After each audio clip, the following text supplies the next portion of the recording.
Hello, hello, hello. It's Wednesday night. Wednesday night live with the Cigar Blogger. Welcome, welcome, welcome, welcome, welcome to everybody in here. How y'all doing? How you doing? How you doing? How you doing? I am so glad you're here with me. It's this rainy, cold night in Cleveland. Let's see who we got in the building here tonight. Legit Doctorate, Ava Collier, Aaron, Angela, Betty, Jacqueline, Mary, Christine. Oh boy, thank you for coming. Thank you, thank you, thank you, thank you, thank you. Thank you, thank you, thank you, thank you, thank you, thank you, thank you. I am so glad you're here with me. You could have been anywhere else, but you decided to come on in here with me. And I really appreciate that.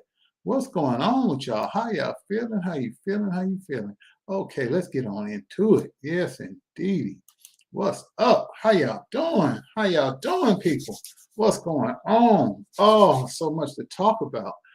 Oh, I had to take a little time away from everything and regroup and get my mind together and feel better. I feel better. I'm in a better space mentally. Um, yeah, so I'm feeling a whole lot better. Had to take some time, regroup, get my mind together, do my little thing, working on the court cases and stuff. Took a little bit out of me. I was working, like I said, I was working a murder case the other week, and it was an emotional experience. Yeah, so I'm back on the hustle. I'm still back in there working the courts, but I'm not on a murder case now. I'm doing civil stuff this week, and a couple of criminal cases, but no murder trials or nothing. That was a pretty big one coming. I'm new to the job and everything, working with the attorneys and stuff, doing that. And yeah, so it's been interesting to say the least. But I'm glad to be here, and I'm glad that I'm doing something I love, and just feel good. I feel good. I'm really in a good mood. I'm in a good place, and yeah. So I hope everybody else is all right too. Just keep me in your prayers, and I keep you in my prayers. What's up, Marcellus? What's up, brother? Um, hey, Michelle, how you doing? How you doing? Praying for you, sweetheart. Really am praying for all of you. Um, yeah, I just feel good. I feel real good. Really, really good. Feeling really good there. Excuse me. Let me close that door. But yeah, it's been so much going on, man. We might as well go on and get into it. Uh, it's been crazy. I'm gonna tell you something. I'm gonna pick up where I left off last week. We need to stop making celebrities out of making idols out of celebrities. They're human beings just like us. They make mistakes just like us. They put their pants on one leg at a time just like us. They breathe the same air as us. They are no different from us. The only thing that separates them from us, their money, their tax bracket, their people. No more, no less. But we put them on such a high pedestal. We make them out to be gods or bigger than life. They are not. They are just entertainers.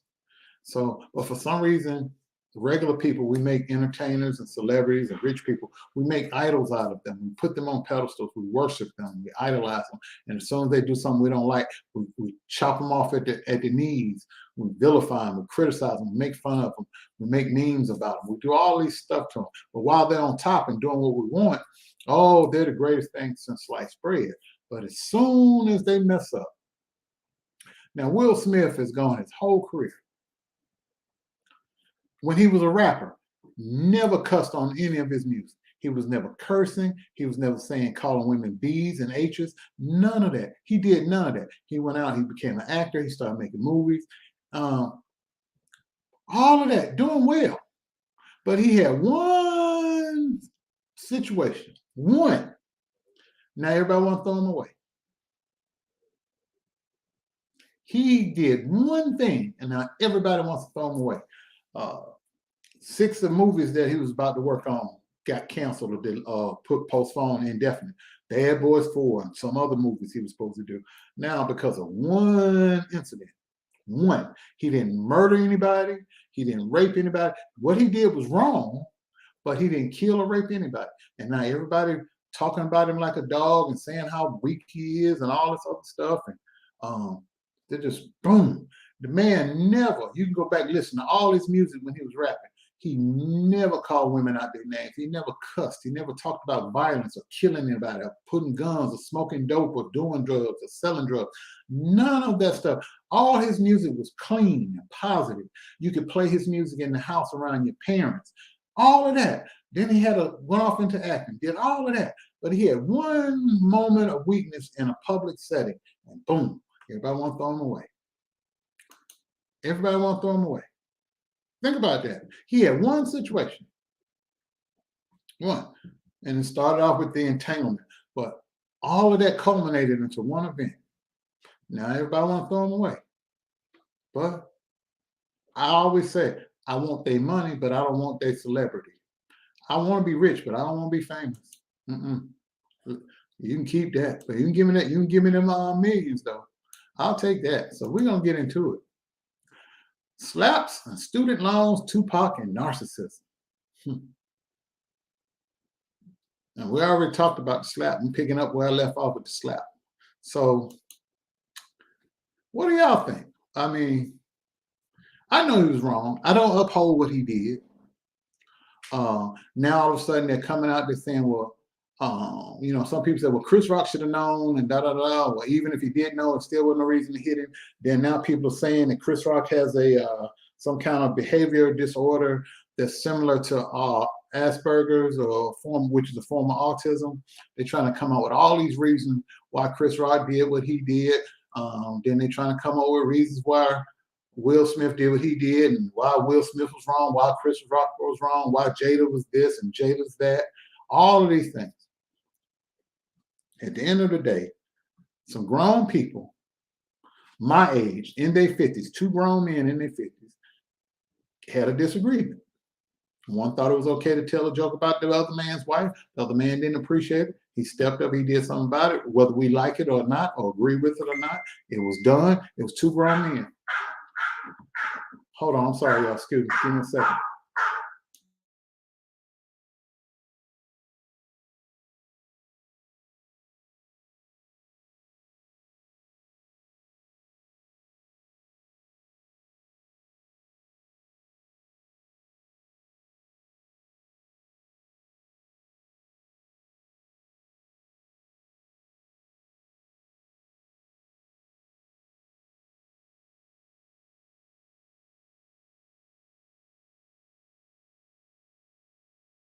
Sorry about that. So yeah. And then Will's supposed to be checking himself into rehab because of this incident, to try to deal with his anger, trying to get ahead of the situation, do damage control and things of that nature. That's my opinion. So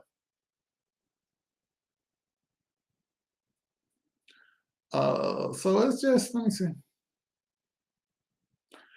But I give, like you said, General Davis, I give Chris Rock a whole lot of credit because you walk up on stage and slap me, and then you turn your back on me, you're gonna come flying out off that stage.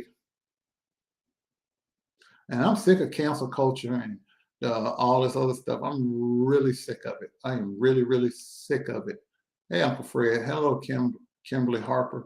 I'm really, really sick of it. I am really, really, really. Hey, Sakira. I am Kim. Hey, I am really sick of cancel culture. I am just so sick of it. And well, yeah, he made one mistake, and now they want to throw him away. And then, which leads me to this. But see, we don't know what somebody's dealing with, and this has come out. I'm gonna just show you a few things, and this was a meme that I saw, and I put it on my page, and I shared it in the group just to see what people think. I reserved comment. I didn't offer up any comment. I just posted it just to see what people would say. This is what I posted. This was a meme that is out there about him. This is a meme. Can you imagine? Now, okay, now me and Marcellus have a problem, and me and Marcellus come to blows in private. It's in private. But this man's pain and frustration was public. The whole world saw the culmination of his pain. And then they just, it went from bad to worse because you got memes like this out there making fun of him. You got memes like this. You got memes like this out there. Whether do I think it's some truth to this meme? He's somewhat, yeah, somewhat I do. I really do. And I'm going to show you why in a minute. Because after, let's say, before that slap happened, Will was sitting there laughing just like everybody else. Then he glanced over, he saw his wife, and she wasn't laughing, and she cut her eyes at him. And he got up. Now, I don't like to second guess nobody, but if you know your husband or your wife or your girlfriend or your boyfriend, if they get up and you know they about to do something they ain't got no business doing, what women are quick to do, especially a black woman, they'll grab your arm and like, hey, baby, you need to sit down. Chill, baby. It's all right. Chill out. We'll deal with it later.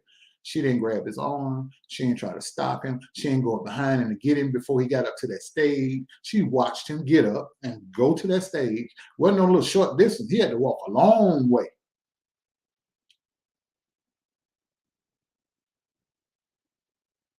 I agree, Mad Church Disease. They keep trying to break these two up. We don't know their relationship. I'm sick of people being all up in their business. Because you know what? What these two people eat don't make me poop.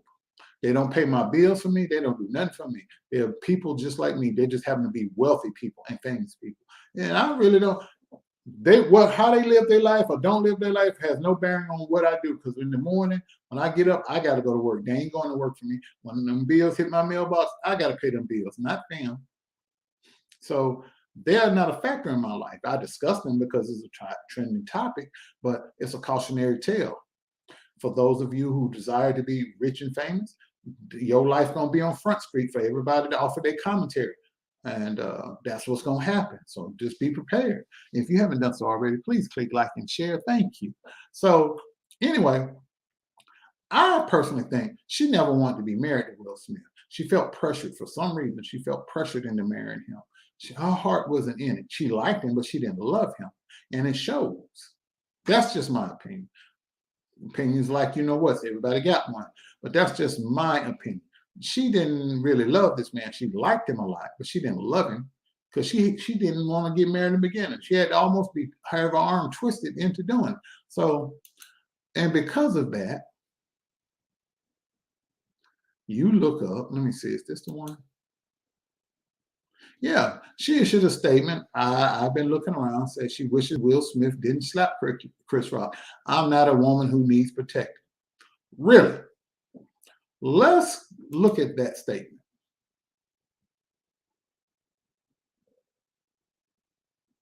Let's look at that. Hey, Ebony, let's look at that. Hey, Dornia. Oh, I didn't know she was pregnant at the time. I didn't know that. Interesting. Jada Pinkett Smith wishes Will Smith didn't slap Chris Rock. Well, if you didn't want him to slap, why did you cut your eyes over him like as if to give him the look as to say to him without actually saying, you need to do something? So he got up and he did something. He did what he thought he needed to do to satisfy you. He got up and he got in that man's grill and hit him. And then he cursed him publicly for the whole world to see. But you say you wish he didn't do that? Well, when he got up to get up out of his chair, you should have grabbed his arm. That's just my opinion, but I'm entitled to it. No, who cares what I think anyway? I ain't paying nobody's bill. Do we know she said this? It's some credible sources that put it out there. I'm not just talking about some world stars and all these other people. I've been looking around the internet and talking in my acting circles, and so you know me, Marcel. Before I put something out, I'm gonna ask around to the industry people that I know. So evidently, there's some serious validity to this statement. Yeah. So yeah, I'm almost 90% sure that the statement is accurate. Now, this next one, I'm not so sure about. There are some people that say this is real. There are some people that say this is not real. But even let's just pretend for a moment that we know for a fact it's real. We really don't, but let's just pretend the next one is. Let's go right here with this. Oh, and then they're supposed to go on the red carpet and have a discussion about the whole slapping incident. So they capitalizing off this situation. We know Chris Rock is making a boatload of money because after he got slapped, the next weekend he had some comedy shows. Tickets were $50, and they couldn't even get some of them tickets sold. Then all of a sudden, shows started selling out, and the ticket price, the base price, the cheap seat price was $50. Now the cheap seat is $300. So yeah, he kind of getting over like a fat rat. All his shows are selling out, and the ticket prices have increased 5 to 6 times what he was originally getting.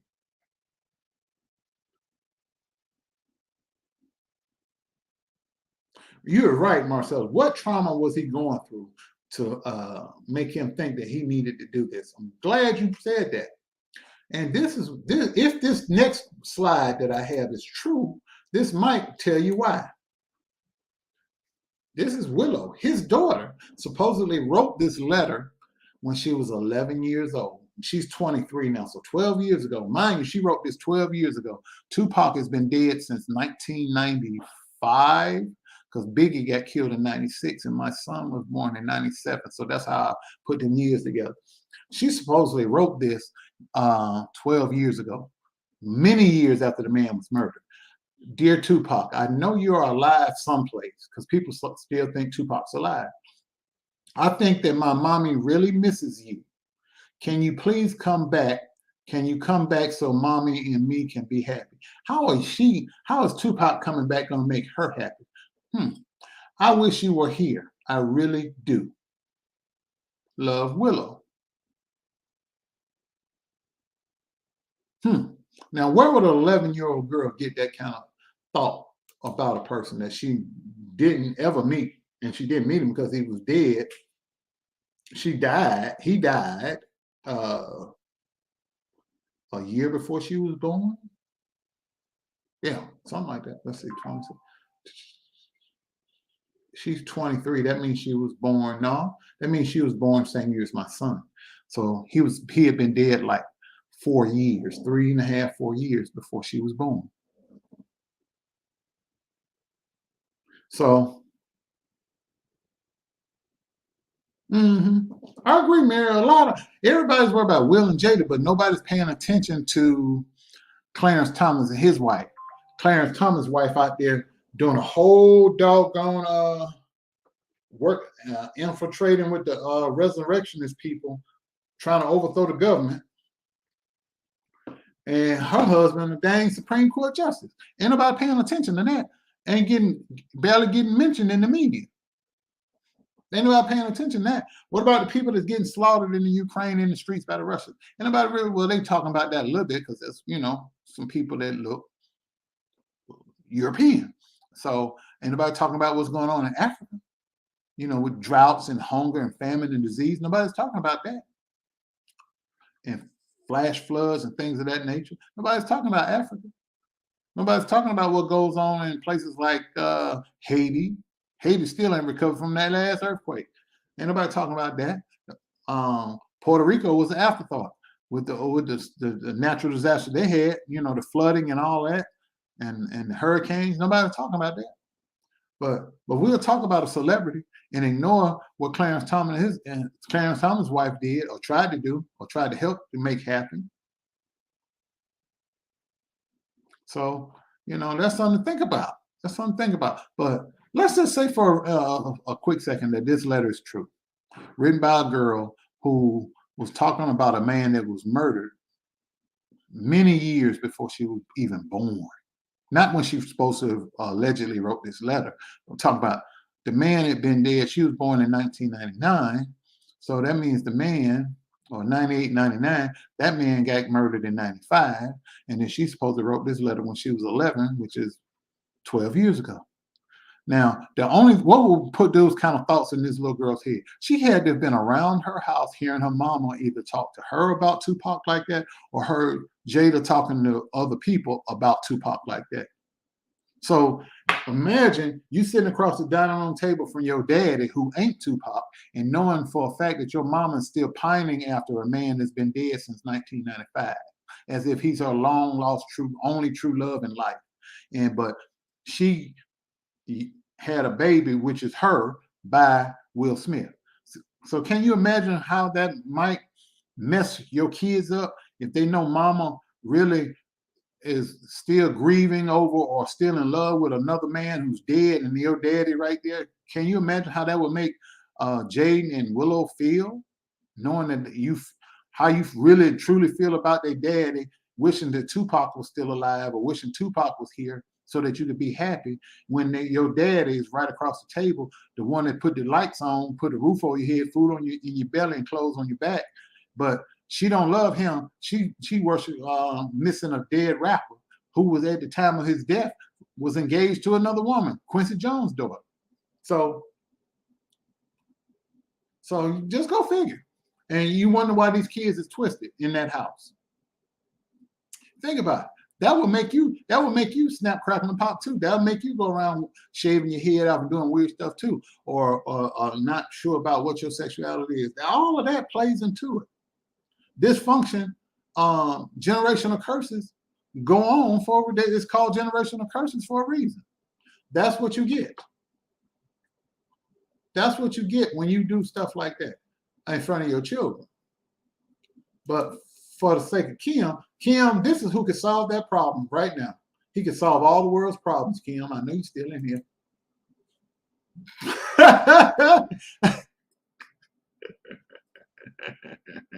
I had to mess with Kim, y'all. I'm sorry. I had to mess with him. Kim, that's your boy. He can solve all this. All they need to do, because he's from Philly. Will from Philly. They can have a sit down. Kim gonna cuss my ass out. Kim gonna cuss my ass out. I had to lighten the mood. It was getting too serious in here. That was funny to me. I'm sorry. Shoot, that was funny. Kim, call your boy.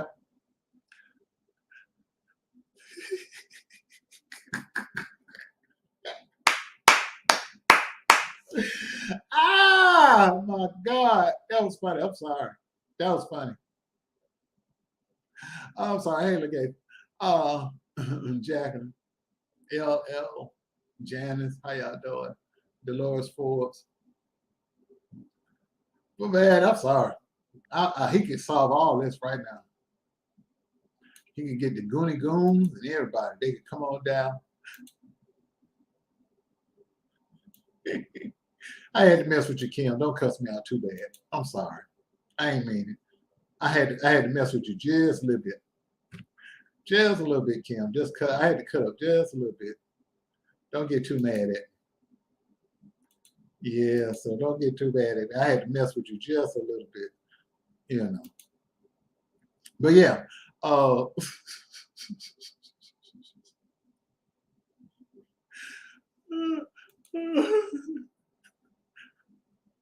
Kim must went off and logged off. I know she's supposed to cuss me out about that. But yeah. So can you imagine? Here's your daddy. You love your daddy. You love your mama too now. But you done heard your mama say, I love dear Tupac, come back so my mommy will be happy.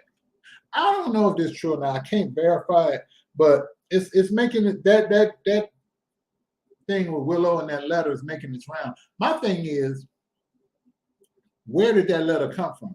Who had that letter somewhere for all these years and it never surfaced before the slap? So that would make me think, I don't think this letter is really the letter that she wrote. I don't think she wrote that. But let's just say for the sake of argument, she did. That's a troubled child crying out for help. Because one thing a child wants is their mother to be happy and their father to be happy. They don't process stuff like we do. I don't know. I'm 60-40 that the letter ain't real, but it very well could be. But I'm not saying as a matter of fact that it is, but I just want to see what people thought, because this whole thing is just a mess to me. It's just a big old mess. And yeah, so you look at the totality of this whole thing. We don't know what that man is going through. We don't know what she's going through. We don't know what the kids are going through. We don't know what their friends are going through, their family. We don't know. We're on the outside looking in, offering commentary about somebody else's situation. That's what we do. That's why I'm here. So, but yeah, exactly, Dolores. We don't know where that letter came from. We don't. We really don't. We don't know if it's authentic. We don't know if it's not authentic. All we know is that it's getting put out there, and unless Willow comes out, issues a statement saying, "Hey, I didn't write this. This is not me." You know how things go on social media. People believe what one side is saying. The other side says, I'm gonna take the high road. I'm just not gonna respond. So if you're not responding, saying no, this is not true, even if you just say, you know what, it's not true, and you stop, they at least have something from you. But if you just sit there and don't say nothing, people are gonna start believing it. Your hands are basically tied. It's just like the situation y'all saw me go through the last couple of years. Some stuff I ignored people, because I knew they were lying. But because I wasn't responding, people started saying, well, maybe it's true. He ain't saying nothing. But I just chose not to go back and forth with people. When I know what the truth is, it is what it is with me. You can believe what you want. If you're dumb enough to believe the lies that's being told about me, you were never for me to begin with. So I don't need you or want you around me anyway. But there are times when, even when you don't feel like saying nothing, you have to come out and say, hey, that's a bold-faced lie. I didn't do that. I didn't say that. And that's the end of it. You can stop right there. You don't have to offer a long, detailed statement. You just say, what was said about me is not true. In the story. And you just keep it pushing, going about your business. I agree, which leads me to my next situation, statement. There are some people of the mindset that Jada Smith is a narcissist. There's some people that believe Will Smith is a narcissist. I can't say whether they are or they are not. I'm not a trained professional. I don't know them personally or professionally. I've never worked with either one of them. I've never met neither one of them. I don't know anything about them other than what I see, read, or hear. So I'm in no position to offer a professional opinion about them as far as their mental state. Because I'm not a trained professional, so I can't diagnose anybody. Two, I don't know these people on a personal level or a professional level, so I don't have any point of reference to even imply or anything. I can, though, offer my opinion. I do think there are some things wrong behind the scenes that they have not addressed, both of them and their children. And those are things I think they must address in private, not publicly, because it's none of our damn business. But I do think there's something wrong. I think, and now here's the key. We know it's something wrong, but what is the cause of that something that is wrong? That's the crux of the matter. What is the cause of them? What's wrong with them? What's wrong with Jada? What caused her to get to this point in her past to break up here? What has caused Will Smith to go from everybody loved Will? He was a nice guy. Everybody had nice things to say about him. He was a clean rap artist, no profanity, no vulgarity, no violence, no sexuality, none of that. All he made was happy party music. What happened from him going from that into a successful acting career where he wasn't harming anybody? He's never been arrested for anything. He's never had any drug allegations, nothing. Then all of a sudden, his whole life began to unravel. His marriage got on the rocks. There's rumors he had an open marriage. There's rumors, he was doing his thing, she was doing hers. Then the whole entanglement, red table thing she tried to do to get ahead of the story because I think the guy she was involved with was about to come out and admit to the world that he was having an affair with her, and she tried to jump ahead of it. And But yeah, thank you, Dolores. But it's just been one train wreck after another, just spiraling out of control. And see, like I say, I can handle my shortcomings and problems in the privacy of my own home. I can come home and none of y'all will know what's going on in my house unless I tell you. They don't have that luxury because the problems that are in their house are outside of their house now, and the whole world knows about it because they did that red table, because they're public figures. So they don't have the same level of privacy that you and I have. People are gonna talk, and that's what's gonna happen. It's just gonna get worse and worse and worse. They just gonna have to unplug and disappear for a couple of months, work on themselves first, and work together to try to, if they want to stay together, they're going to work on staying together. But before they can even get to that point, they got to work on themselves individually, then sit down and work with their children. Even though the children are grown, then they still need healing too, because them kids is hurt. Everybody needs individual and group therapy, because there's some problems over there. And the truth be told, I said it last week, excuse me, I'm thankful to God that Will Smith did what he did. This is why. Because if what was bothering him and continued to fester, he was going to end up like Kanye West. Kanye West is snap, crackle, and pop. Him and his wife divorced. He turns around, he buys a house directly across the street from his ex-wife, and she living with her boyfriend. Boyfriend living in the house with her. And he stands out and he's stalking this woman. He's really flipped out, in my opinion. So this was a blessing in disguise. Unfortunately, it's going to cost him some money. It's going to cost him some business dealings. It's going to cost him some so-called friends and associates. But in the end, this may be a blessing in disguise for him because it's giving him time. He's forced to take the time to go,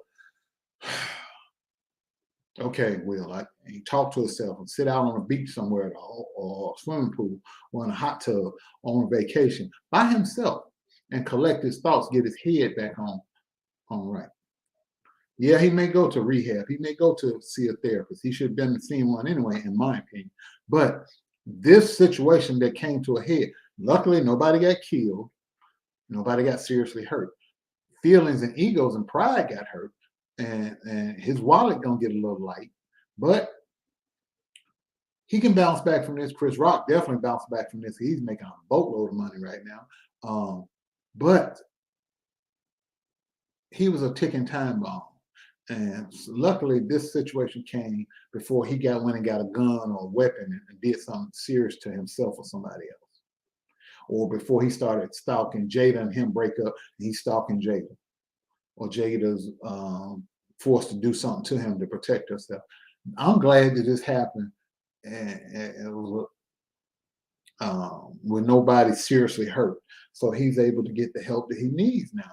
Because, quite frankly, no, I ain't gonna say that because that ain't my place. That ain't my place. I'm not gonna leave that alone. I'm not gonna offer my opinion about his marriage. That's really none of my damn business. So I'm gonna stay on about that. But the man was you're right. Look at it. He was under a lot of pressure. A lot of people don't realize that. This man was under a lot of pressure. Your wife basically told you that she was screwing somebody half your age in your house that you pay for. She ain't telling that in private. She told him in front of the whole world. Everybody, that video is gone all over the world. And he had to deal with it. He had to he was the butt of people's jokes for the last couple of years. Memes, jokes, videos, every day since the entanglement, somebody somewhere has made some negative comment about him, his kids, or his wife, or all of the above. We don't have to deal with it's easy for us to say, well, he should have did this, he should have did that. But none of us were in his position. None of us is worth over $300 million. None of us has had their whole life, public and private, put out there on social media like him. Now, y'all saw what happened to me the last 2 years, 2.5 years. Well, since 2020, 2021, and part of this year. 2.5 years almost. You saw what happened to me, and I'm not even rich or famous. So you can only imagine his was 1,000 times worse because every move he made was in the public eye. The whole world saw what was going on with him. And I just got a little bitty like this here. And he got a whole world watching him and making fun of him. I just got a few nut jobs over here messing with me. And you saw what I was dealing with. Now, you look at me. I was dealing with these fools lying on me, trying to destroy me, trying to get me put in jail. Some of them wanted to hurt me. All while I was in school, working full time. My daddy was dying. My youngest child finished in high school. My 2 oldest sons in college. All of that. I had all that going on. And a court case. Well, somebody was trying to sue me for telling the truth. I wasn't lying. They sued me because I told the truth. And I'm not rich and famous. And you saw the effect it had on me in my life. Just imagine if I was Will Smith and everything's 10,000 times bigger. The whole world, just a little piece of YouTube was watching me, a little piece of social media. The whole wide world was watching what he was going through. I'm not making excuses for him. I'm just letting you know the pressure was on this man. The pressure was on him hard. And by the grace of God, he didn't snap and kill nobody. You think about that.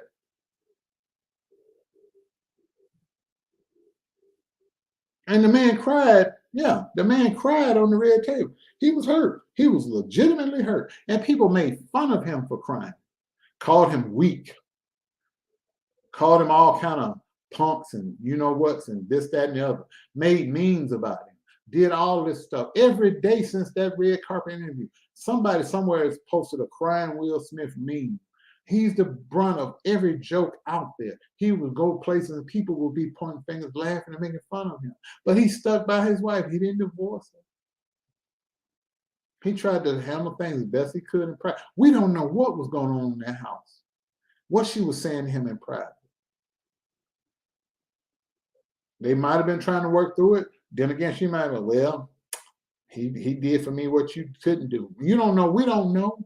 Oh, he should be able to handle it. He's a public figure. He's a human being first.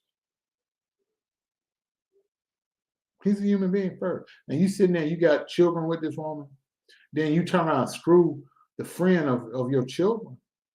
That's what you did. In his house that he paid for. You couldn't even go to a hotel? Come on now. You tricking off, but at least go to a hotel. You don't lay up with your side piece in the house that your husband paid for.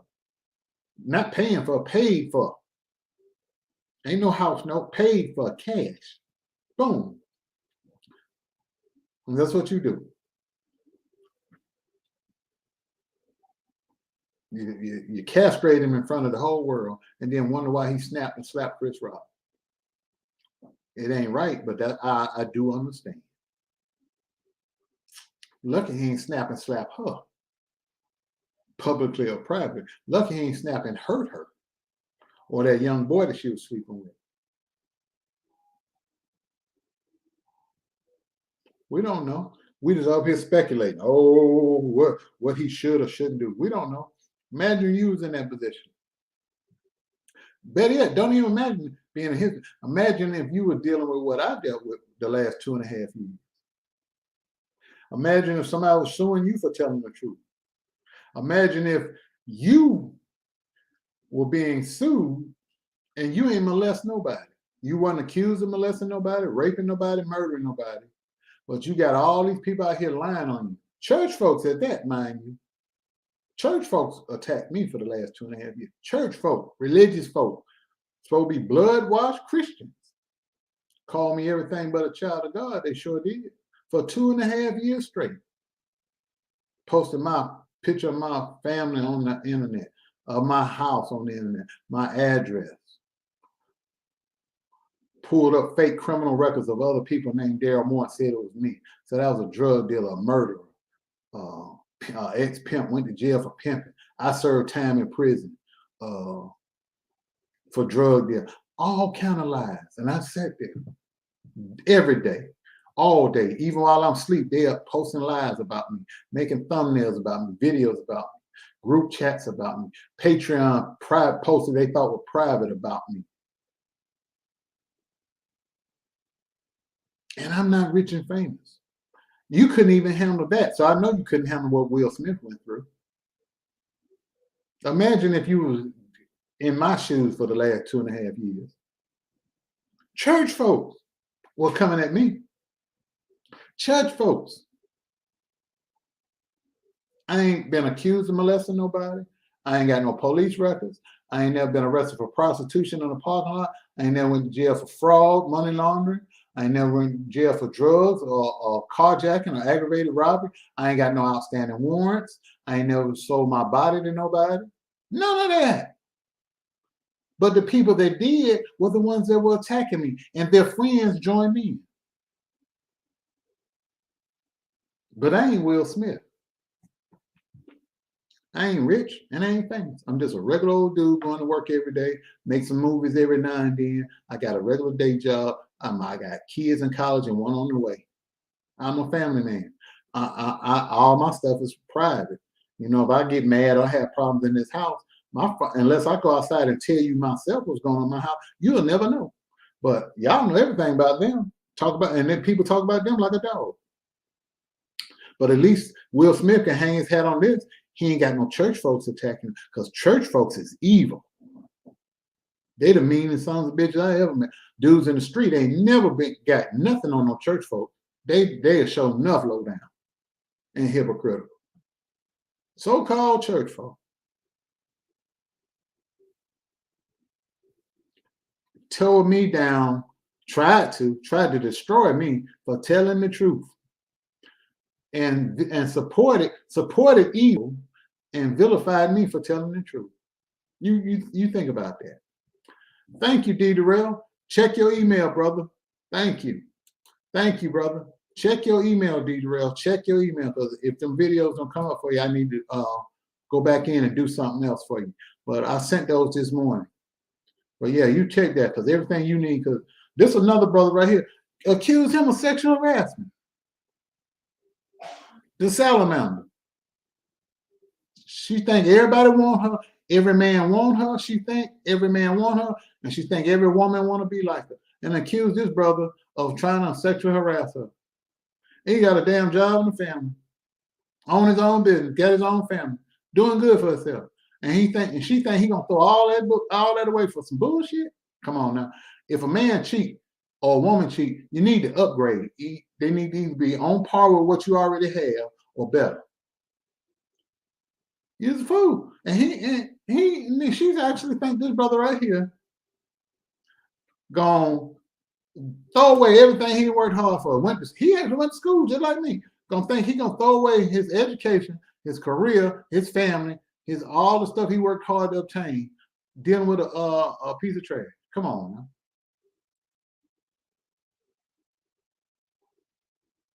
Come on now. But that's the kind of folks that's over there. That's the kind of folks over there. They go over there and they demons and they stick together. And that's one thing about them evil folks, I must give them. Evil and low down people will stick together, even if they hate each other. They'll come together and put their differences aside. If they got a common goal, like if they want to take me down, all them demons got together. They tried to take me down, but when they couldn't, then they start falling out with each other. That's what they do. But you can't get so-called good, godly Christian folk to come together for nothing without arguing. People give them money by the boatloads, cash out them, Zelle them money, PayPal them money, mail them money, knowing that they're going to trick off the money and do wrong with it, but I'll still give it to them. But let us come over and say, hey, we raised the money to buy somebody some medicine or somebody a little short on a bill. Can you help us out? We're trying to raise X amount of dollars. Well, they should get their own stuff. They got themselves in that problem. They should get themselves out. That's what you deal with. Don't make sense to me. Evil folks stick together. So-called good folks don't.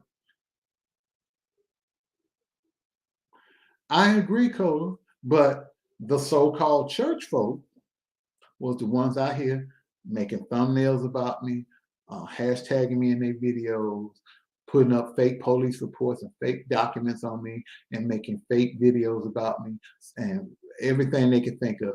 And none of it will work. Why? Because a lie will not stand.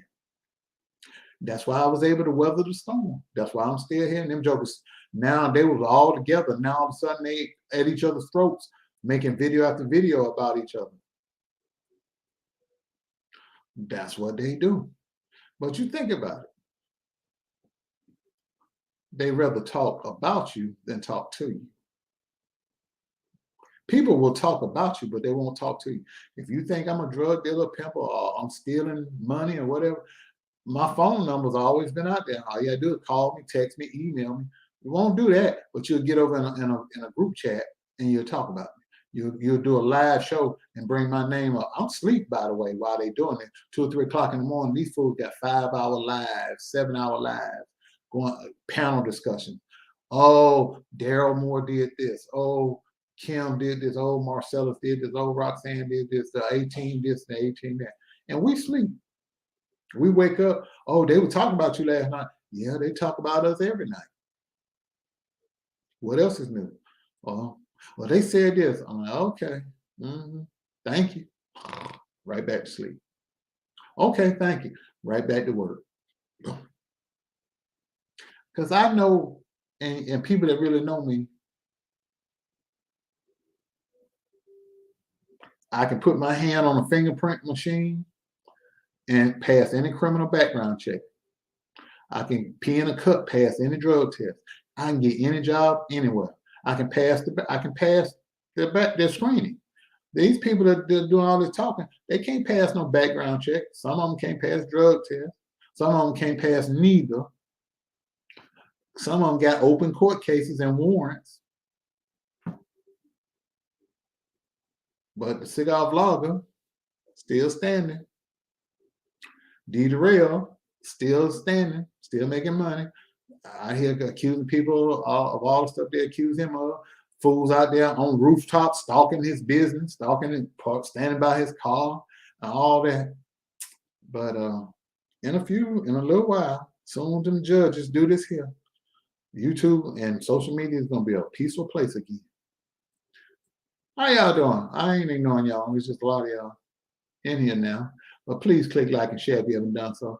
But on a good note, I'm hoping that he can get it approved. But for people like me that have some student loans, because I went back to school and got this certificate, so I incurred some more school debt.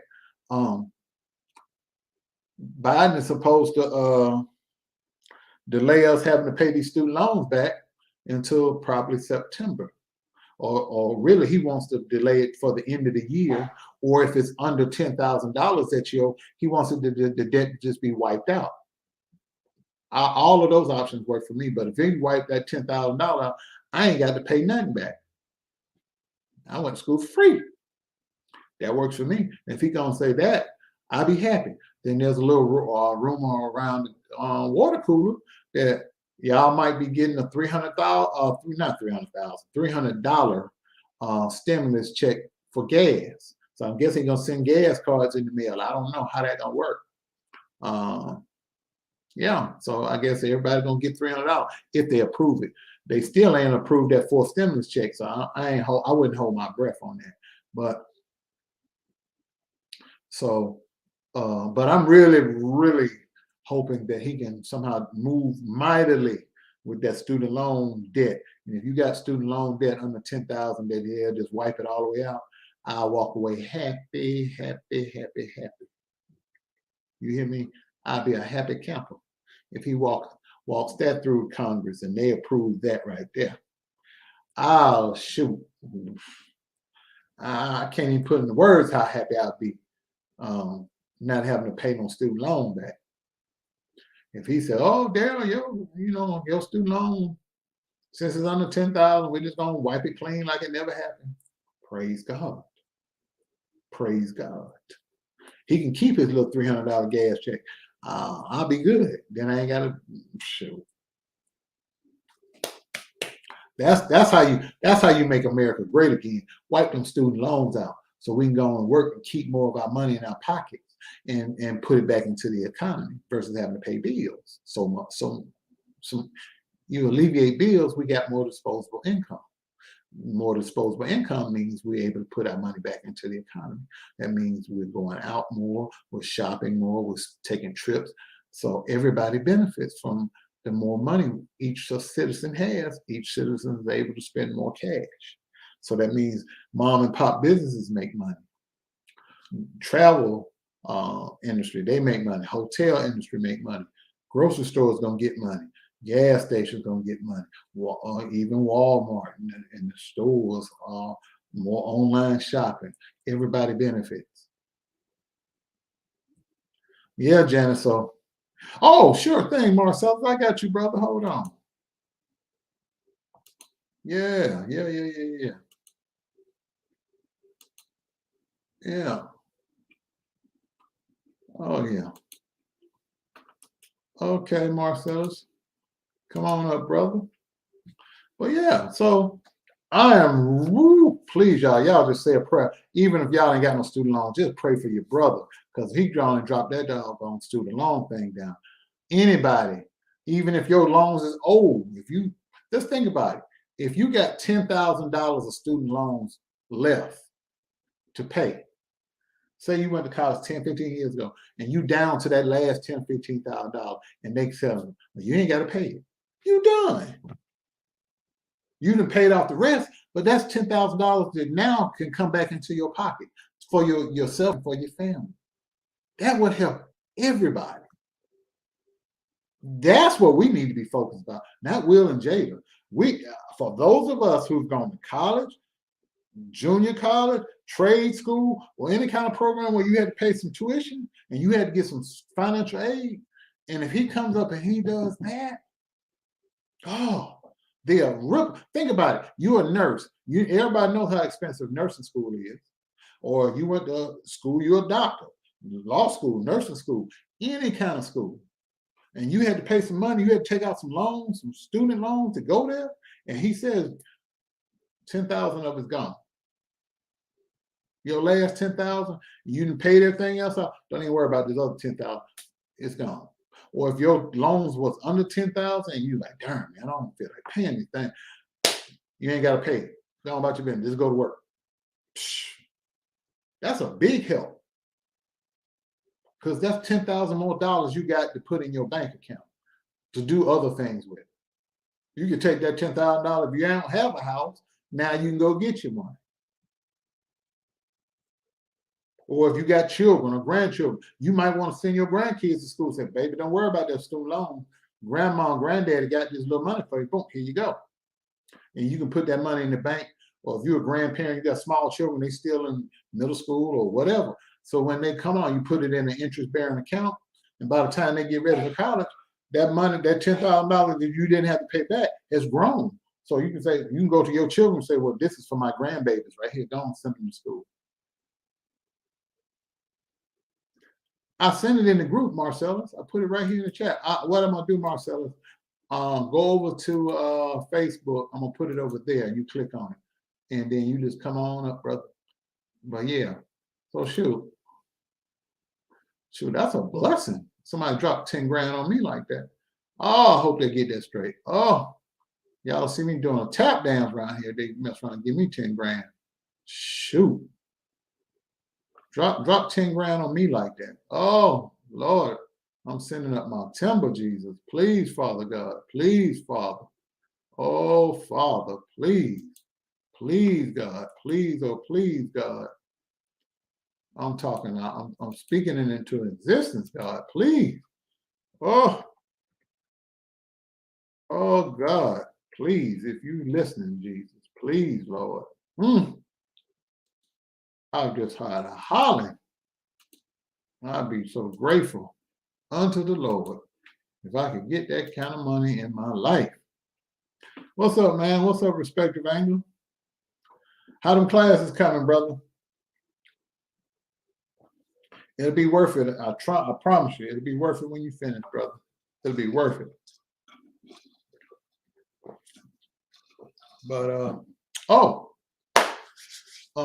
that preacher. That married the little girl. Oh man, that's good. That's good. Respect family. Good. Take your well-needed respirator. What's up, Marcellus? Hey, what's up, man? I only got on here after you said that the president was gonna send everybody $300. Now I'm about to make y'all real mad because I don't agree with this, and I'm gonna tell you why I do not agree. I Okay. pay almost $7 a gallon for gas. Why would you get the same $300 that I get when I'm paying way more? You go anywhere else in the country, most of these people, especially in these southern states, when I was traveling about a week or two ago, the gas was $3 a gallon. I haven't paid Mm. $3 a gallon in California, and I couldn't tell you how many years. So why would everybody get the same amount of money? That's, to me, just seems ridiculous. And I'm sorry, I just don't agree with that. I don't know why, if I'm paying $7 and you paying $1, you in Timbuktu somewhere, in Montana, some darn where, and you paying $1 something, and you're gonna get the same $300 that I get. This is the kind of stuff that the government does that irritates me. Common sense would tell you that people who pay more should get more. You're not paying what I'm paying. Why are you getting the same amount of money that I'm getting? I don't understand that. That just infuriated me. That's all. I think that's ridiculous. And to top it all off, I know you praying to Jesus and Holy Spirit and everybody for your loan to be to go I away. ain't lying. When I saw that earlier today, I said, man, I started talking to God about that thing. But here's the thing, Daryl, it doesn't really go away. And see, this is the thing that people have to stop. Y'all got to think about. Daryl, you're going to end up paying that student loan in other ways. He may give it away and say, okay, we're going to wipe the debt, but your interest rates are going to go up. Everything that you purchase is going to go up. Somebody has to pay for that. As a business owner, you know darn well nothing is free. Nothing It is sure ain't. free. It ain't. You right. But damn, for right now, I know it's a temporary fix, but for right now, see, Marcel, you get up, no spouse, no Yeah, kids in college. right. If Marcellus go to the refrigerator and say, well, shit, I'm going to just eat this cereal and I'm going to sit my ass down. Marcellus can do that. Right. My crumb snatchers go to the refrigerator and they see a bottle of water in there and some milk and some cereal. They looking back over their shoulder like this here. But the Or difference between you, see, you got your crumb snatchers is pretty much grown, and they still eating and pulling from your refrigerator. I got a whole parent that I'm now responsible for and taking care of. You and that's understand what my I'm saying? existence too, coming up in a few short months. Now, even though my mother's not in my home yet, she's in my pocket and she's been in my wallet for quite some time. So if the Mhm. spirit leads anybody to send me a cash app, please do. I have a cemetery plot to pay for. I've already I ain't gonna lie got a about few. that. Look, I got funeral arrangement things that I've already put into place, thousands of dollars that I've got to pay off. So praise the Lord. Pass the plate. I spent all my money in North Carolina. I'm just saying. So y'all going to be a blessing, and I promise you, the Lord will bless you. I don't have nothing else to give you but my thank yous. But yeah, dude, everything is expensive, man. Everything, and I and your know. parents, and then your parents do come to live with you. Like my mother just told me today, she's like, oh, well, she went to the grocery store. And I was like, okay, mom, because normally what I do, because my mother doesn't drive anymore, I just have a Uber or Lyft, or, I just have somebody go pick her up. And that can get expensive too. So people have to understand, I'm always hustling and I'm always trying to, find ways to solve my problems because I don't like asking people, I don't do that. And I'm joking, but if the Lord bless you and you want to be a blessing, please do. But anyway, I just do what I have to do. I'm teaching classes. I got a whole bunch of other stuff. I'm a gig worker. People don't realize I got about 19,000 jobs. And But you know but that, but people Daryl. make fun of you for having them jobs, and you out here taking care of yourself and other people, and not out here on public assistance. But there's something wrong with you for Well, those are, you know what? Those are just stupid people to me, and I don't pay those kind of people any attention because those people would never be in my circle anyway. Daryl, if we're just going to be, if we're going to be tell the truth, those people find pleasure in saying our names because in other ways they would never be able to speak to people of our caliber. You know, they have to deal with the raunchiness of their own lives and their own friends because you know they're not used to people who are building communities. They're not used to people who sit on boards and who have jobs where they interact with the upper echelon of their community. So they do everything that they can to, you know, try and minimize who you are and what you do. And it's unfortunate, but you know, I work hard, you know, and I, you know, not only do I work hard, but I serve others. You understand what I mean? You know, my work and my life isn't just about myself. So if you really want to do something great in life, you know, you need to do what Napoleon Hill taught. You know, you need to do what he taught, and you need to do what others have taught, like Jim Rohn and some of my other mentors. You know, learn to go stand on the books you read. Get a book and read a book. You know, instead of sitting around, you know, talking about somebody you don't, especially people you don't know. And I'll leave it at that. But I don't think y'all should be getting my $300. That's all I'm saying. That's all I'm saying. I need my $300 just like you need your $3. But yeah, but then he talking about he for gas. Daryl, how much is it for gas where you live right now? How much is it? It fluctuates between $3.95 and $4.09, depending on where you go. Okay, Daryl, you want to know what we paying for gas over here, bro? About in $7. Some areas, it's $7, dude. How much? A gallon. You know, $7. Yeah, I figured that was about it. And people robbing gas stations and selling gas at their house. Yeah, all kind of stuff going on in Florida right now as we speak. They're robbing gas stations, pumps. They pull them to the pump with these little gadgets, opening the pumps open and pumping gas in tanks, hidden tanks inside of minivans and everything, and trucks. And basically, if they get in a car accident, the whole vehicle gonna go up in the smoke and kill. Right? Everybody. Who knew that gas was gonna be the new crack? Right? Yeah. These niggas is slinging gas. Yeah. Like Mad Max over It's ridiculous. Yeah, it's getting to that point. Gas, stuff that come up out the ground, gas.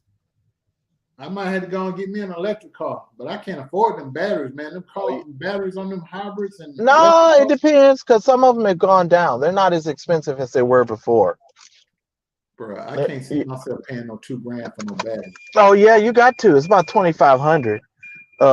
That's for the hybrid. That's for the hybrid one. But your regular battery, because you know there's two batteries inside of a hybrid. You got your hybrid battery, and then you got your other battery. But my other battery is $300 by itself. Like your regular car battery that you guys have. Yeah. Those mine is $300.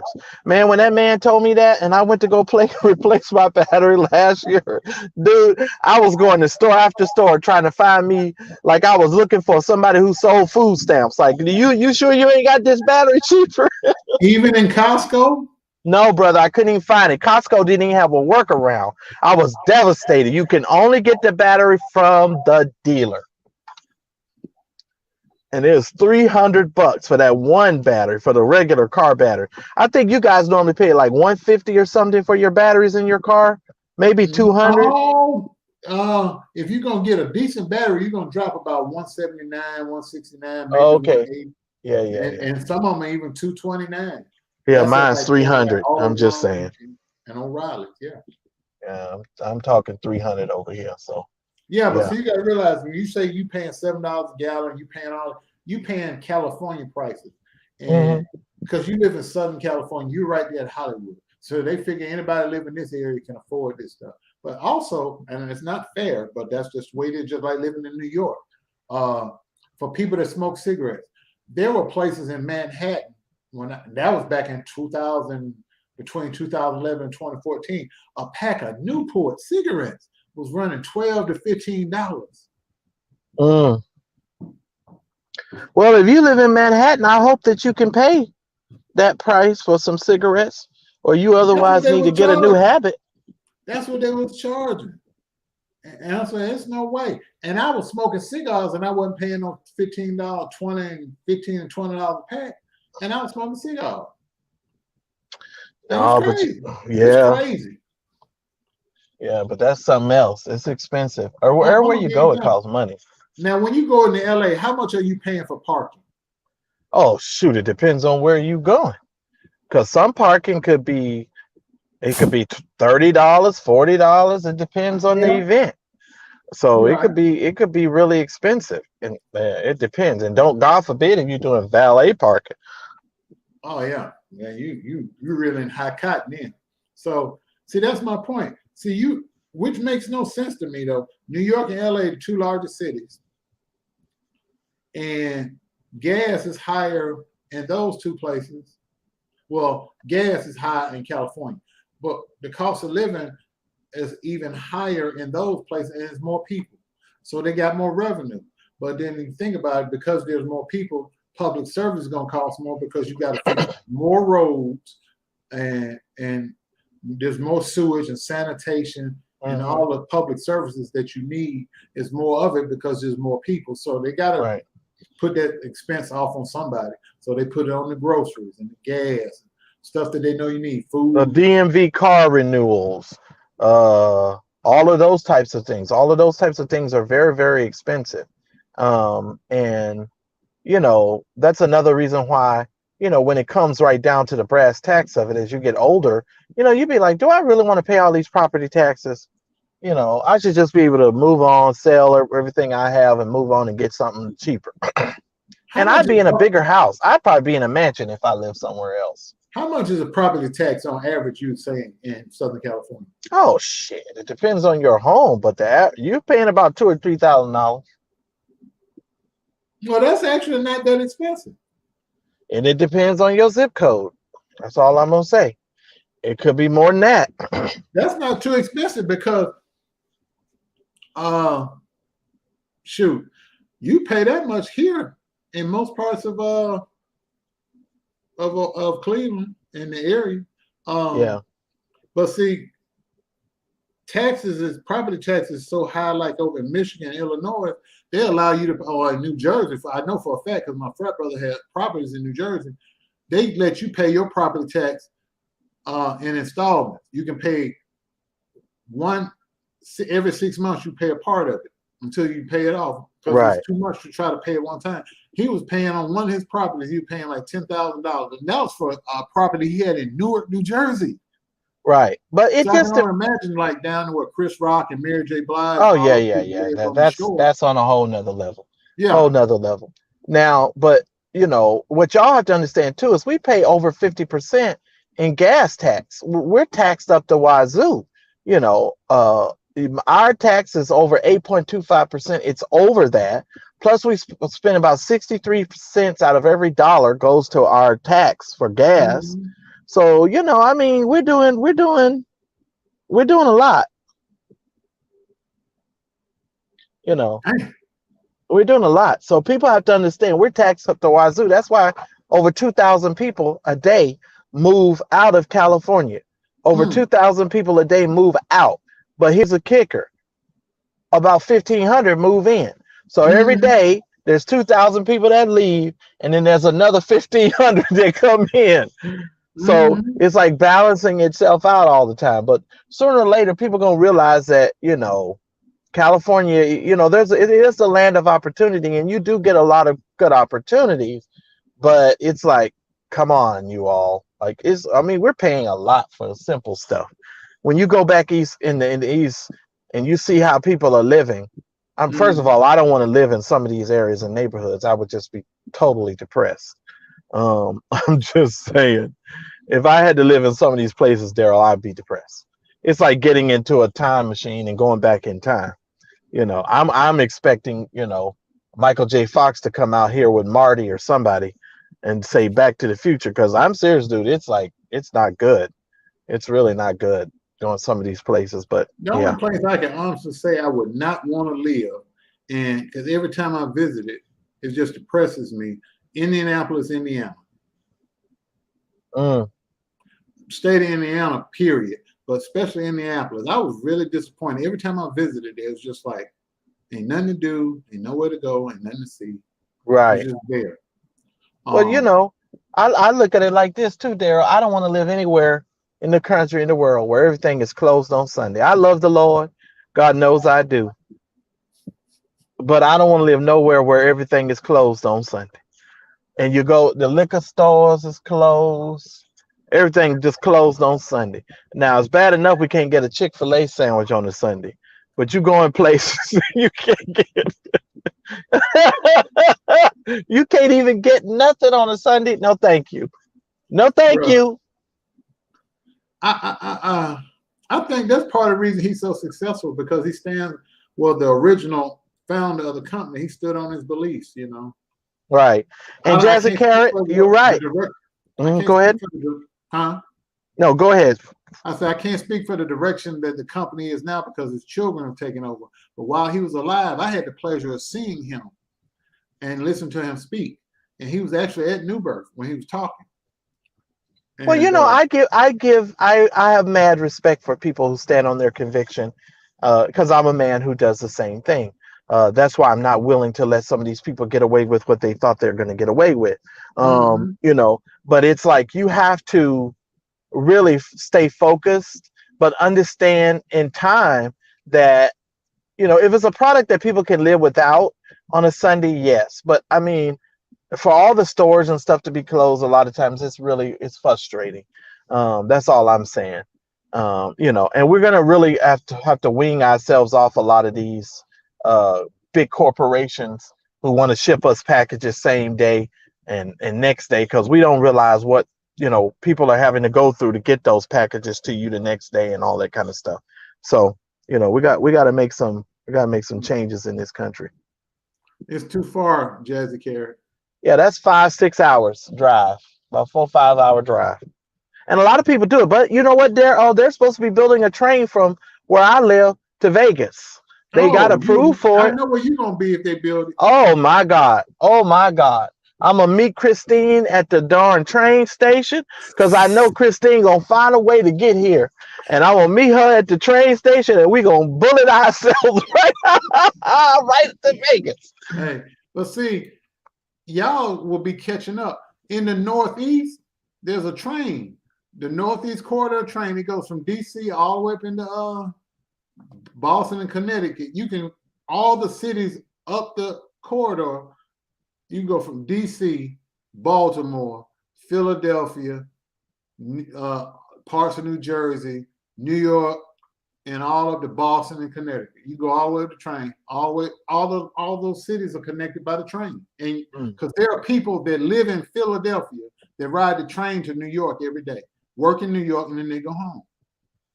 And then there are people that live up there that go down to Philadelphia. I don't know why, but Philadelphia is cheaper to live in Philly and then work in New York. So they ride up the train, ride up the coast. You're sitting there on a quiet train, you ain't driving, dropped off in downtown New York, go where you're going to work in Manhattan, then you come back. Yeah, that's it, right? That's the Metro North. That's right. You catch that Northeast Corridor train, take you all up the coast. And it's cheaper than driving. Because I used to ride from New York to Philly sometimes just for the heck of it.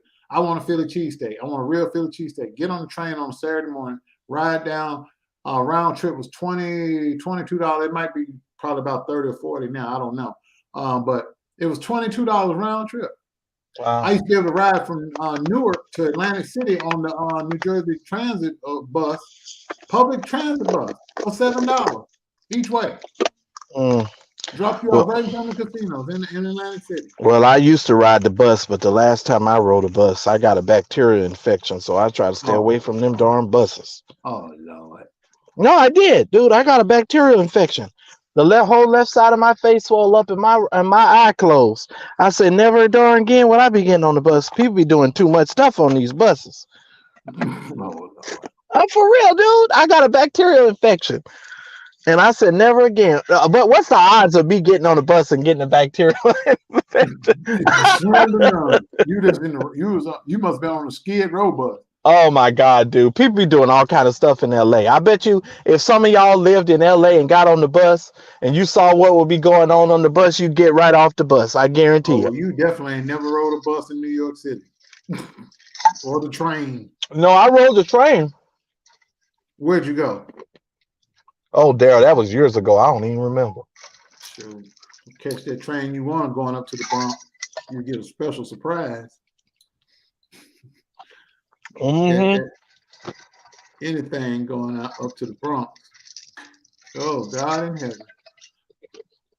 Oh, Yeah, we had a man one time, and I'm gonna let y'all go because I know I'm interfering with your time here. But I I'm had a good. man who got on a bus one time, and he had painted himself silver and put on a silver funnel on the top of his head like he was a Tin Man. In the what was that? The Wizard of Oz? Was that the name of that movie? I think it was. The Tin Yeah, Man, yeah. yeah, the Tin Man. Ridiculous, dude. We see all kind of stuff. Then I had another man come up to me. He had 3 strings on a guitar, and it's so funny. I remember all these stories because I can't make this stuff up. He had 3 strings on the guitar, Daryl. He came Mhm. up to me. He said, "Hey, man, can I borrow $5?" He said, "Cause I bet this man last night I made a bet and I lost the $5. Can I get $5 from you?" And he got mad at me because I told him no. Because I'm like, why should I pay his debts? Oh, he got pissed off. That man cussed me out. That man lit into me, dude. I thought it was the funniest thing ever. He let me have it. But yeah, dude, I'm just saying, all kinds of crazy stuff on the bus. But I know Yeah, people would think I'm too good to get on the bus, but no, I've ridden the bus. And I sure. have ridden the bus. I've been everywhere on bus, train. Uh, the one thing I pray to God never causes me to have to do it again. I will not get on a Greyhound. Oh no, that's the most uncomfortable ride ever in I'd history. rather hitchhike than ride the Greyhound. Yeah. My last Greyhound, I had this chick trying to lay on me on the Greyhound bus. I was like, you ain't about to give me nothing, chick, unless we about to go in one of these bathrooms or something. You better get up off me. Like, you better get up off me. She was laying on me, Daryl, like she was my woman. I was like, if you don't get off me, chick. I mean, she thought was just gonna be comfortable on the Greyhound. Nah, you gotta be miserable just like the rest of us. Get up off me. Shoot. So I gotta ask because I ain't get to ask you before. I ain't even gonna talk about Will and Jada. This preacher out in Iowa. Mm. Now, what he did, in my eyes, is disgusting. But Hmm. it's perfectly legal. The girl was over Correct. the age of 18 when he married her. It's nasty to me. It turns my stomach, but he didn't break not one law. Right. And he knows that. And that's why he's so arrogant in some of his statements and some of the things that he's saying. Now, is it morally wrong? Absolutely. You know, none of us at this age, for those of us who are older, could conceive the possibility of Mm-hmm. marrying an 18-year-old person. We understand mentally, physically, we're on a totally different wavelength and level, right? And so we understand that. But this is Mm-hmm. also a man with a criminal history, Mm-hmm. and I'm sorry, I know people get really upset. He has a totally different type of mind frame, and he's coming from the prison environment. Mm-hmm. They think differently, and he's over this situation now where he's supposed to be preaching the word, and you listen to a sermon, and it just sounds ridiculous. Uh, Mm-hmm. and so it's just ridiculous, and I can't imagine why anybody would submit themselves, their lives, their ministry, their children, their family to somebody like this individual. Mm-hmm. But it is what And it then is.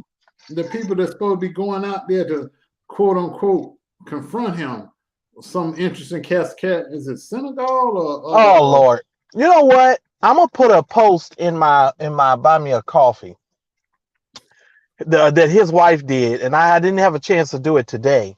But I'm gonna put a post in there of some statements that she made. So oh, what people should just understand, this is the most popular Demetrius Senegal has been since I've ever known him. He had is a church loving it. entertainment. He loves this attention, Daryl. No one ever pays Demetrius Senegal any attention.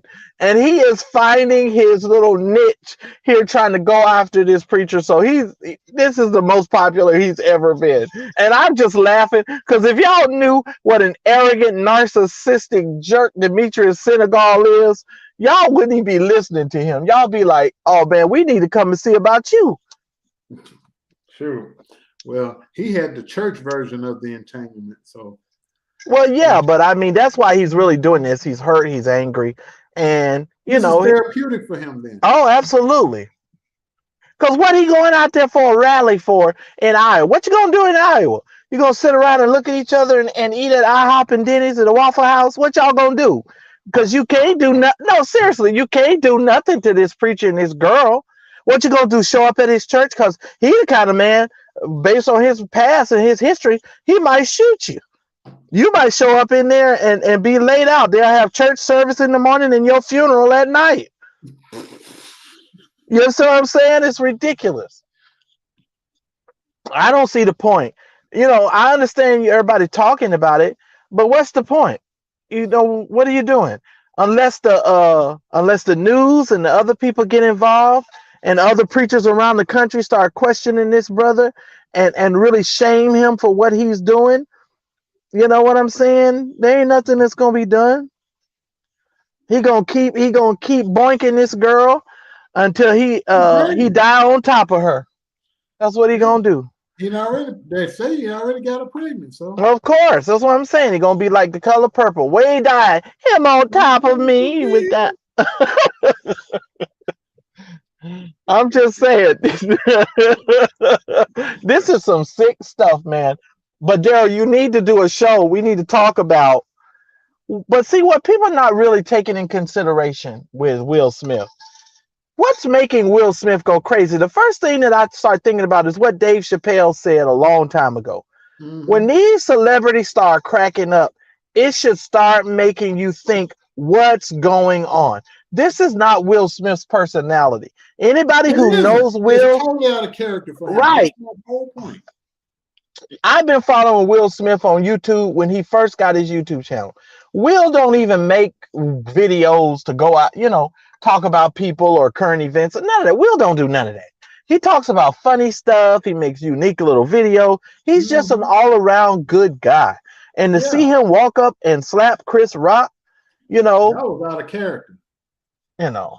I sometimes I just be wanting to slap Chris Rock because of his, nappy hair, walking out there with that halfway Jerry curl, Duke no lie relaxer, where it don't curl all the way right.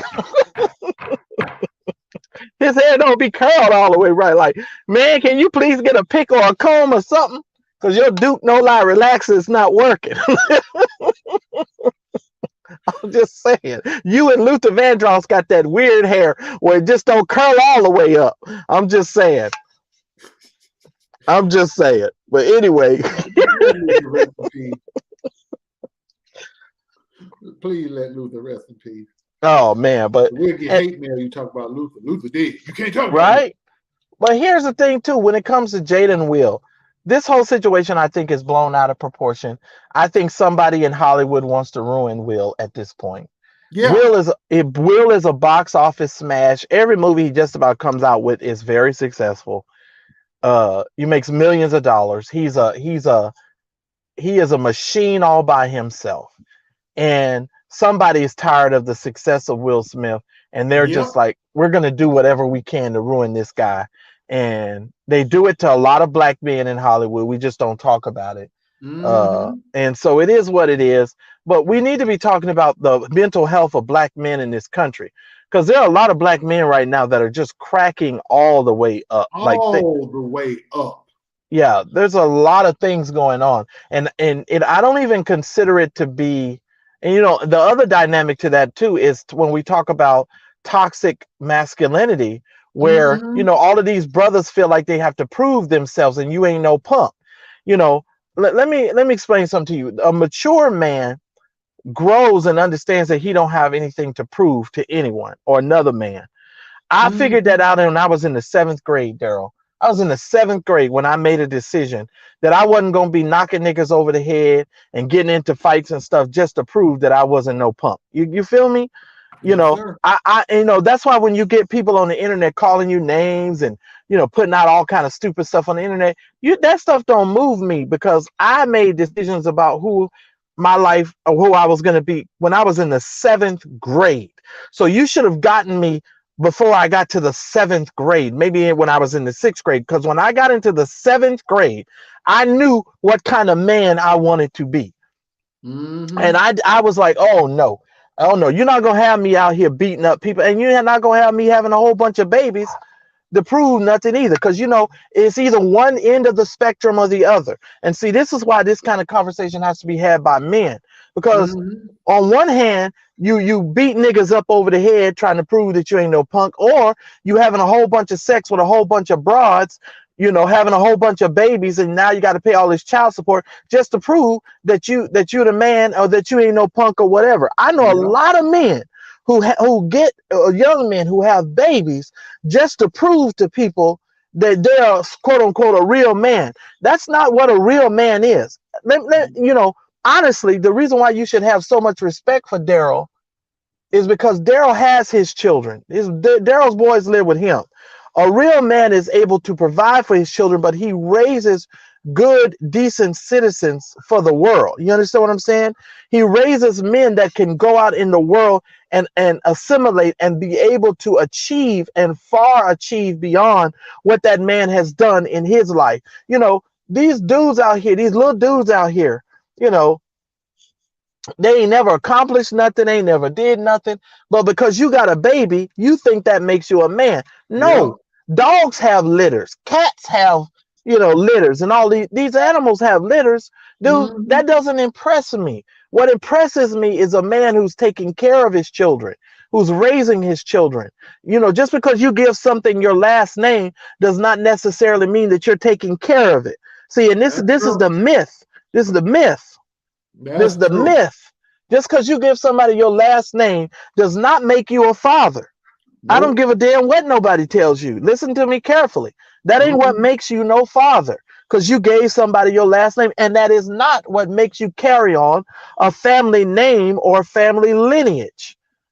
Giving Mhm. somebody your last name does not help you carry on a family's integrity and lineage. So sorry. So sorry to make that announcement. Because I know some of you think that you carrying on your family's name, but you really Mhm. not. Because you ain't seen your children in 2, 3 years. Mhm. You don't go pick up your children on a regular basis. Your baby mama got to call you and cuss you out, and play games to get you to come pick up your own children. You're not carrying on no name and no family lineage.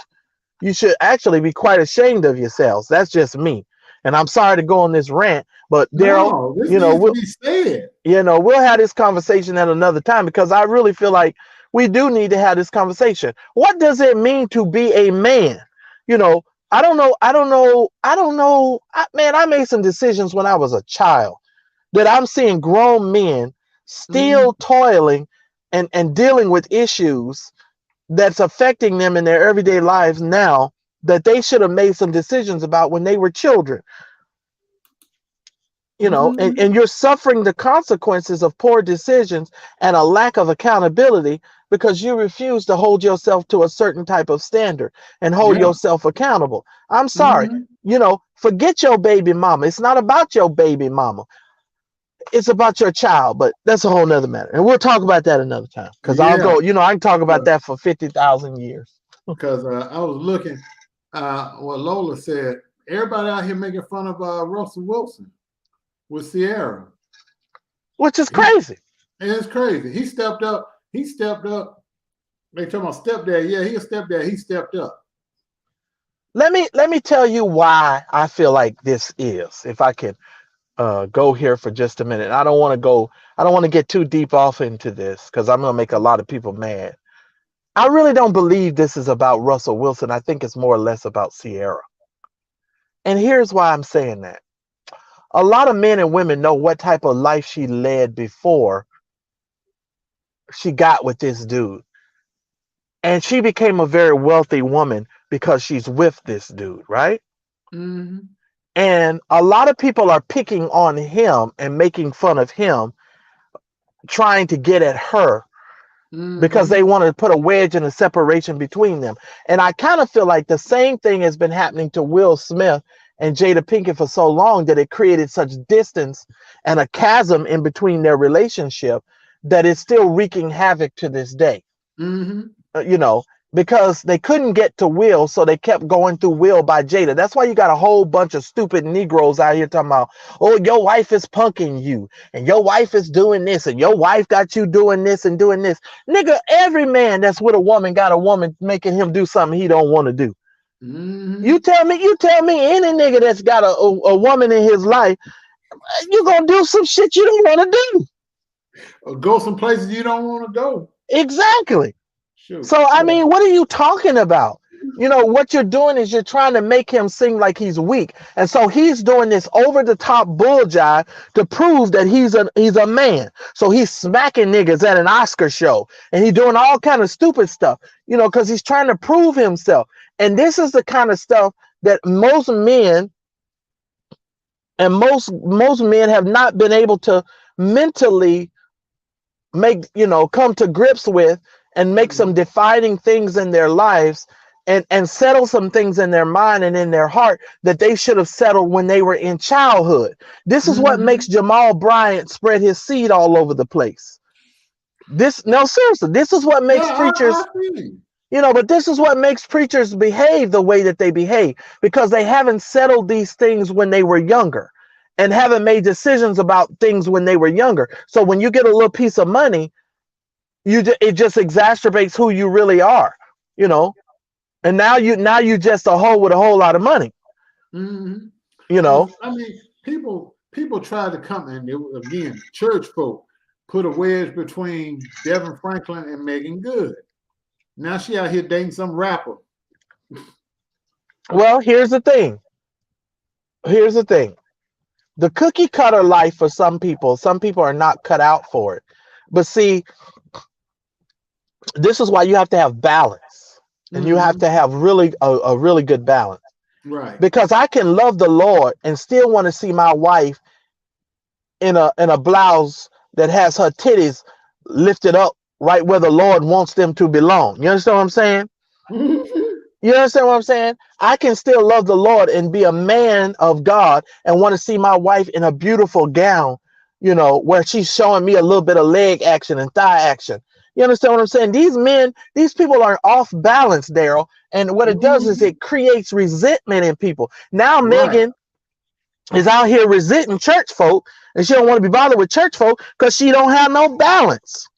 You know, a lot of pressure on her, but she knew going into it, the position this man had. He's one of the top 5 most influential people in Hollywood. He was the number 2 man at Sony Pictures. Every movie that got made at Sony, he was the one that gave the thumbs up or the thumbs down. And he was a preacher who did not work Friday night to Saturday night, because he's a devout 7-day Adventist. And he told him, he said he was surprised he was going to be even able to work in Hollywood, because he was not going to compromise his religious beliefs to be successful in Hollywood. And as a testament to his faith and commitment, he's very successful. Well, but see, that's another avenue where we talk about being a balanced person. And to all the people that are out there in social media land that are trying to sabotage other people, let me give you a word of advice. When people are great at something or good at something, they are the asset to the company or to the board or to the organization. Right. You try to assassinate other people's character will not eliminate them from those places and spaces, because they are the people who are the asset in the space. Now, I might have said some things that probably went over your head, or because some of you are just too slow to get it. What I'm trying to tell you is, when you're good at your stuff, no matter what other people try to do, you're not going to mess it up, because the person is the asset. Every place that I go and every place that I put my foot and my foot treads upon, I'm the asset. And I don't work for nobody. I work for me. So the places and spaces that I go, when they call me or they ask for me, they want me. They want my expertise. They want my knowledge. They want what I bring to the table. So you ain't gonna do nothing to mess that up, unless they stupid and they want to go on and do something else. That's on them. But then if they do leave, that's just gain for me.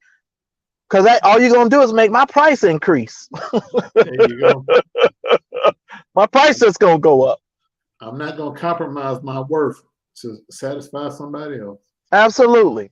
But Megan Good and her husband, his value is going to go up. Believe it or not, his value is going to go up. Her value is going to go down. You know why? Because she's going to now try to prove something to a whole bunch of people that she don't even necessarily have to prove. She don't have to prove that stuff. And then how do you go from a preacher? Well, never mind. I could talk about this all day. Lord have mercy. I could talk about this all day. It seems like everybody's unraveling at the fringes now. It seems like everybody is having something going on in their life. In and out the church, in and out professional and celebs' lives, and in and out private people's lives. Everybody, since COVID, everybody has dealt with some type of stressful situation. Oh, yeah. Some people are not managing their stress well.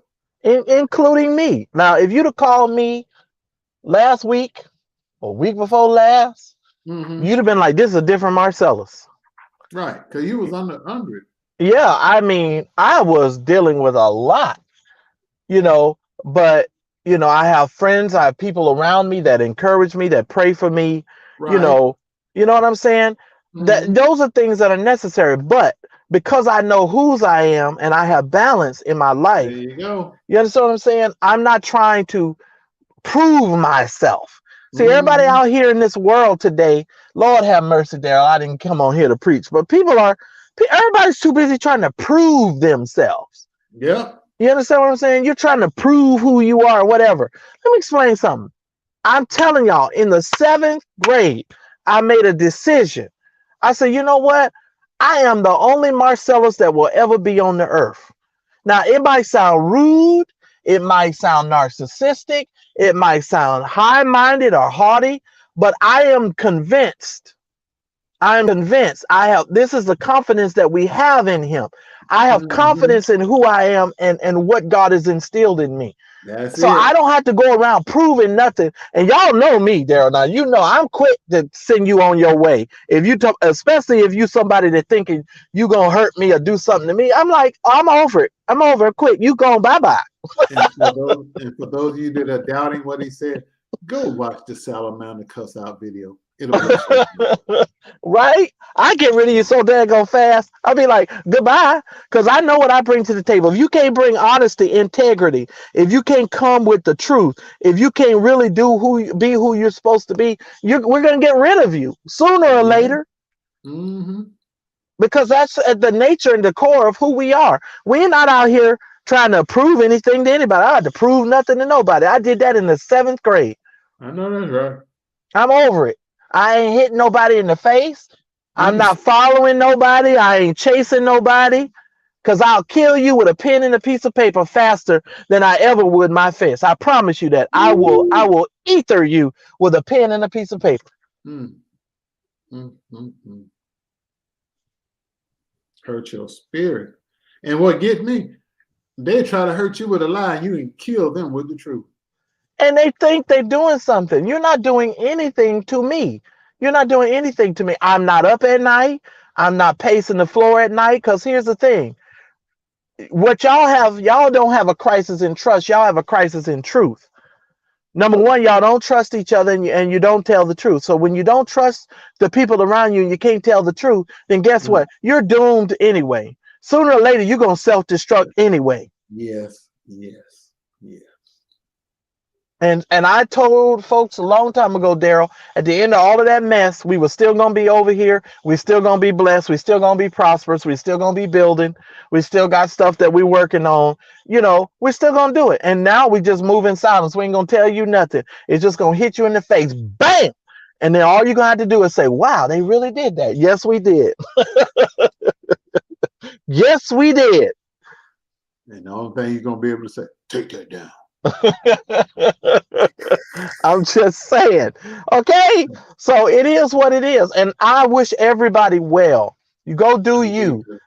Go be great. Go be great with your lies. Go be great with your continuous, you know, Bible studies and cussing people out at the same time. go be great. Go be great. Because I'm living a whole life over here and we're doing good. God is a good God and Yep, he's doing yeah. great things. So we good over here. Yep. Well, man, I'm gonna head on out of here. I had a good time. And I've been feeling good lately, man. I went to the Amish country this weekend and took a deep breath and looked around and I looked around all around. I said, "Ain't the phone ain't really picking up out here?" And I was just smoking a cigar and looking at the water come off the hillside down into the stream. I said, "This is what I need to do every so often. Just take a deep breath and watch some Amish people ride by in a buggy, and then to turn around and come back." Felt re-energized, refreshed. My head was clear. I ain't dealing with all that stuff. I'm gonna take time for me. I'm not getting no younger. I'm gonna enjoy this time that God has decided to leave me here with before He called me back home. So I'm gonna enjoy it. And everybody, I challenge all of you: find something to do once a month or once every 2 weeks that relaxes you, and do it. I don't care what it is. If it's crocheting, needlepoint, gardening, whatever you enjoy doing. Commit to doing that once every 2 weeks. It will change your attitude. You'll be focused. You'll be relaxed. You'll be at peace. It don't have to be nothing expensive. It can be something simple. You like to go to the library. You like to go to Barnes and Noble. Do that. You like to walk along the beach or go to the lake or just walk down or take a long walk, someplace you've never been before. I hopped in my car and drove somewhere I'd never been before just to look and relax. And it benefits you. I'm here to tell you, it benefits you. I've been feeling good ever since then. And you notice the content of the stuff I talk about. I'm not out here going back and forth with no fools no more. I'm here. I'm talking about trending topics. I'm talking about stuff that's good for us, educational information, current events on the news, what's going on in the world, so we can be aware. There's a bunch of other stuff out there. And that don't mean we can't talk about people when we want to. We just talk about you when we feel like it. Other than that, you do what you do. But I know one thing, soon and very soon, somebody's gonna have to meet the king. All right, I'm out of here. I appreciate y'all. All right. Y'all be good. Thank you. If you haven't done so already, please click like and share. I love you guys. Friday night, 8 o'clock Friday.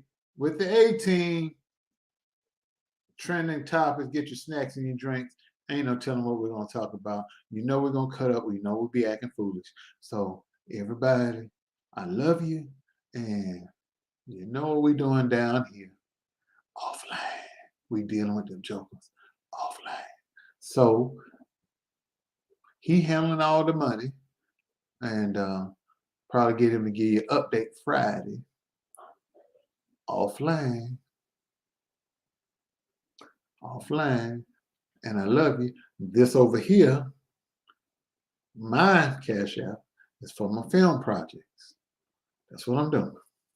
That right there is for them lies and them liars.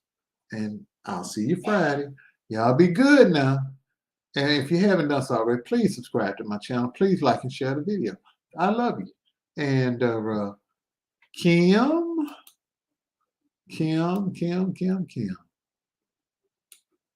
This show has been brought to you by